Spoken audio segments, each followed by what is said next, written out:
না খেয়ে মারবেন না ইনশাআল্লাহ।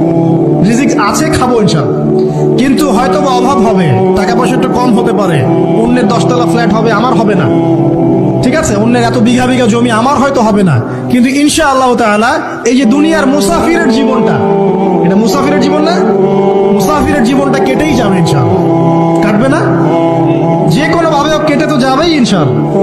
এই যে পরকালের জীবনটা একটা চেতনার শক্তি, জানেন, দুনিয়াতে যত বাধা বিপত্তি আসুক, গাল মন্দ খান, গীবত তহমত খান, কষ্ট হোক, নির্যাতন হোক, একটা বিষয় মনের মধ্যে শান্তি দেয়। কি শান্তি?